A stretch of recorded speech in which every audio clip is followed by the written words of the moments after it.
Well, when you step into Pike Hall on campus, you'll find some of the best athletes at the University of Minnesota. And it's where Ivy Lou has been training to school people in women's gymnastics this year. Ivy, is a really fun athlete to have on the team. She's very committed, very focused, but also someone at such a high level as having her in her training and her background really elevates the level of our team. This is a beautiful routine right here. Her lines are so good.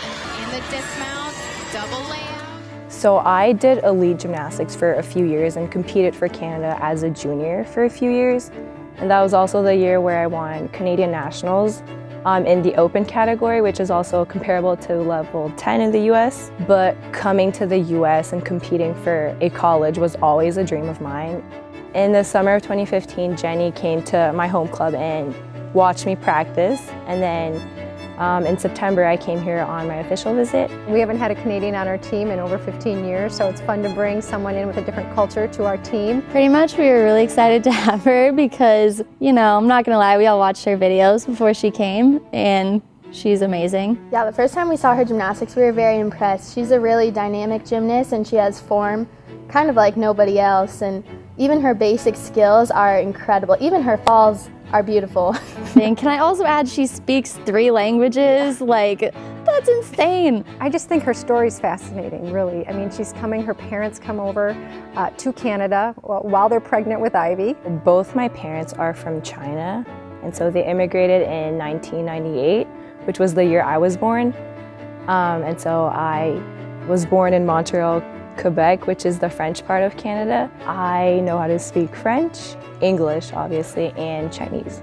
To be honest, I don't really know which language I started learning first, because to me it seems that I learned all 3 all at the same time. So at home I would be communicating with my parents in Chinese. With my little sister we would mostly be talking in French.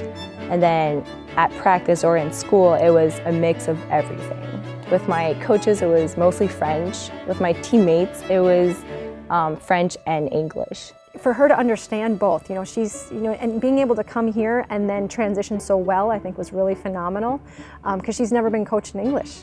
A lot of gymnastics coaching is kind of like a slang, or it's just kind of like a common known language that we all assume everyone knows, but I think she hit it really well if she had a problem with it. Well, it's really hard to come in as a freshman anyway, so to have your coaches be speaking a different language, I can't even imagine. Well, definitely being in a 24/7 English speaking environment was a big change for me, and especially gymnastics related terms.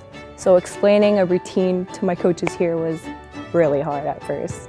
There were some differences when it comes to corrections and things like that. And, one of the things we do with our athletes is we talk to them about using cue words when they go. So basically how they kind of talk to themselves in their heads. So I think now she speaks in English in her cue words, but originally when she came she spoke in French. And we didn't really know what she was saying to herself, so we were trying to figure out, okay, what is she trying to say to herself? Is it the right stuff? Is she telling herself the right thing when she's going? Or she's telling herself don't fall, which is what we don't want. We want her to be confident and to give herself the right kind of corrections.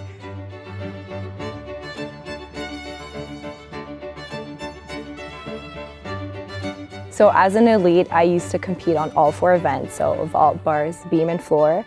But bars and beam were always my best events. And so my coaches and I decided to focus mostly on bars and beam, and that's what I've been doing here since I've been in college.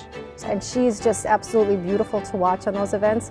Our hope is that she will be a main contributor on those 2 events throughout her career, as well as to continue to grow as a leader and being able to enjoy the experience with the rest of her team. Lou landed a perfect 10 on beam in her last meet, becoming only the 2nd Minnesota gymnast to ever do so. Since I've been training bars and beam this year, my goal is to compete on beam this year and possibly get a perfect 10 on bars. This season she's put up the best score one can get in the sport while also being one of the best in the entire country.